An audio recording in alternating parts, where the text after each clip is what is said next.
Well, good morning, everyone. Today is March 3rd. We had the biggest Dow Day update in the history yesterday. There's a lot to talk about. But before I get into the analysis, I want to remind you guys of something important. And this is something you got to pay attention to. For example, you're hearing a lot of talk on Wall Street right now about market making the biggest move in history, biggest down day in history.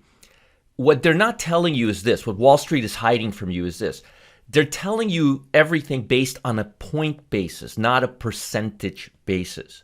So keep something in mind. If the Dow Jones was at 20,000 and if it loses 2,000, it loses 10% of its value. But if the stock market's at 30,000 and it loses 2,000, it's a lot less than 10% of its value.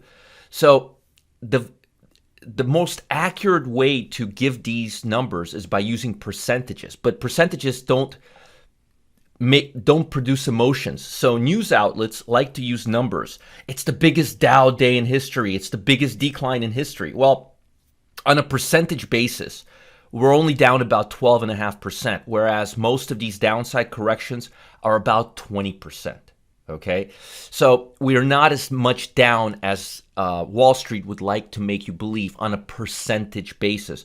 And you shouldn't be looking at percentage. You should only be looking at percentage basis, not point basis, because the value of the Dow Jones keeps going higher.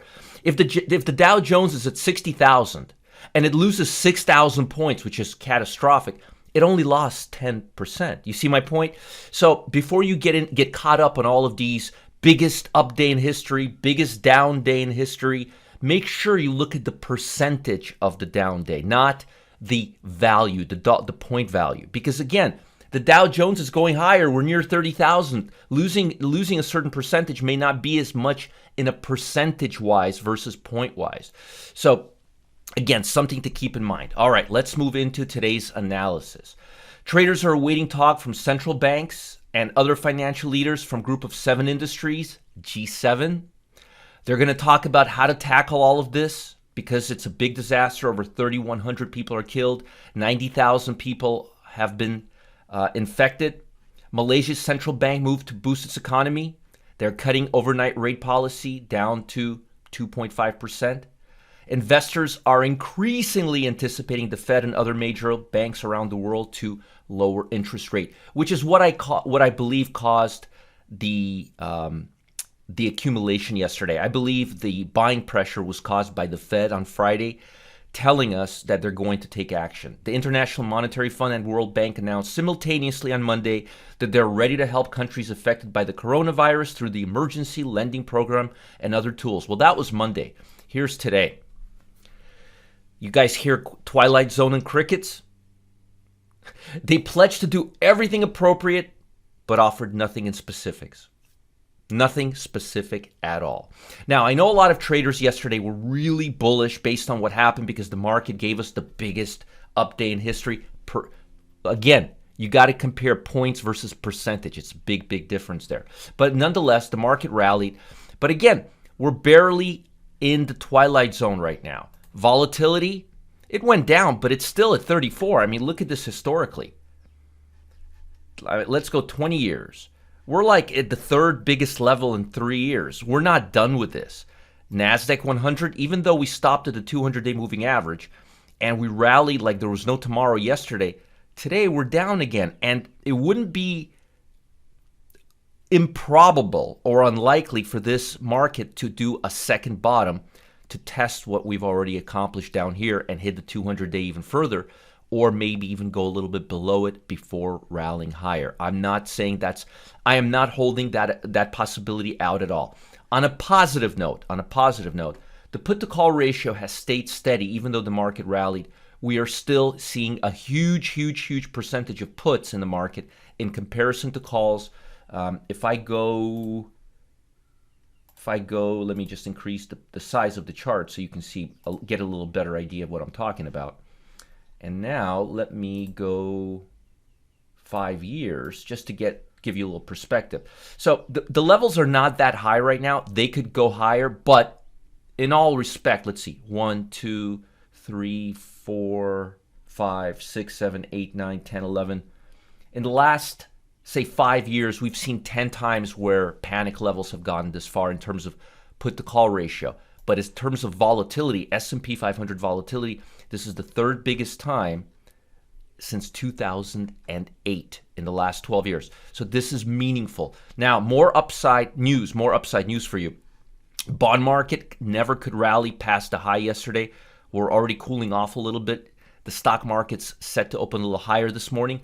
Keep your eye on the bond market and volatility. If volatility, not put the call ratio too, but it's probably going to go to even or to 95 to neutral territory. Keep your eye on volatility. If volatility keeps coming down, if the bond market keeps softening up, there's a good chance the market will rally some more. Or if the Fed actually tells us what they're going to do.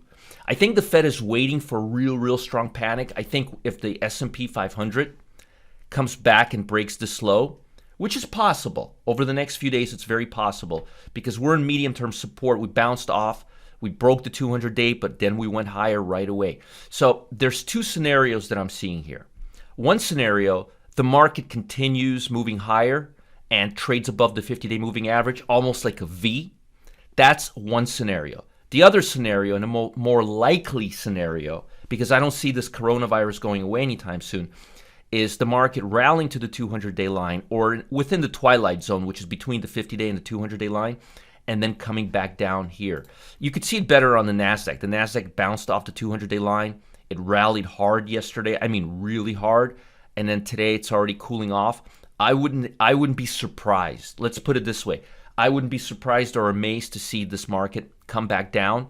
Maybe not all the way down, but come down, put a little more fear level in the market, and then go up. But I am seeing something positive, and that's willingness on the part of the Fed and the central banks to give help. We don't know the specifics yet. They're probably working on it in real time. But again, this is what we got this morning. Nothing specific. So it's a little, hey, we're going to help, but we don't know what we're going to do yet. So I think the market is kind of waiting for that right now because, see, here's the problem. This virus is going to spread and it may be contained. The problem is the impact it'll have on next quarter and the quarter after. That's what this is all about. It's not fear that people are going to die. It's fairly contained. You've got 3,000 people in the world infected out of 90,000 people. So, and I'm not trying to be callous or insensitive, but the ratio of deaths to the people who are infected is fairly low. It's about twice as much as a flu. So I'm not worrying that this is going to take over the world. It's going to be stopped. It will be stopped. It's not growing fast enough to explode, but it is having a major impact on economy. Chinese economy is operating at 8% right now, 7 or 8%. I mean, not even a 10%. Global economy is being hampered. Earnings are going to be impacted. That's what the market is trying to appraise into its value.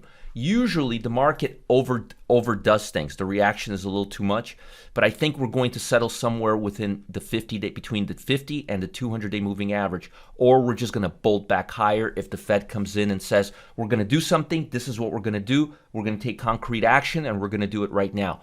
Don't know how that's going to play out. That's going to depend on the level of the emergency that we have ahead of us over the next few days. But again, I'm either expecting a really strong upside or, more likely than not, more upside and then getting stuck within this congestion range and higher volatility for a week or two till we see what's happening. Again, there's just two ways this is going to play out, but I think the worst is behind us. Now, folks, I got something huge for you, something really big.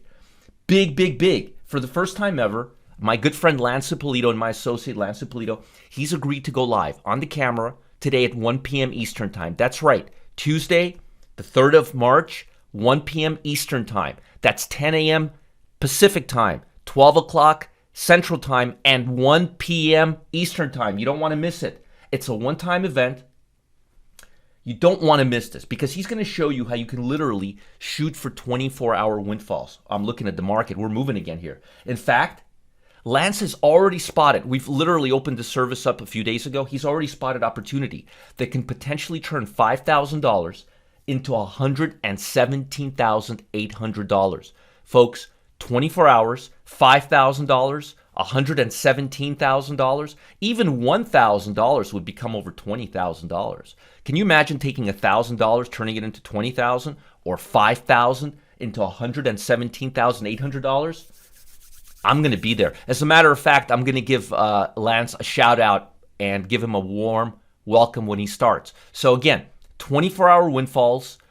Lance is an amazing trader. He's a ex-hedge fund trader. You don't want to miss it. These are short, quick bursts. You're in on Monday, out on Tuesday, in on Tuesday, out on Wednesday, in on Wednesday, out on Thursday, in on Thursday, out on Friday. 24 hours. You don't have to sit there with the market gyrating, figuring out what the Fed is going to do. In and out, but no day trading. And again, just imagine $5,000 to $117,000, $800 in 24 hours potentially. You can't miss this. You cannot afford to miss this in this type of a market climate, because volatility gives us opportunity, and Lance can help you take advantage of them and bring that bacon home. Folks, I'll see you at 1 p.m. This is going to be a critical event. You do not want to miss it. Talk soon and stay safe.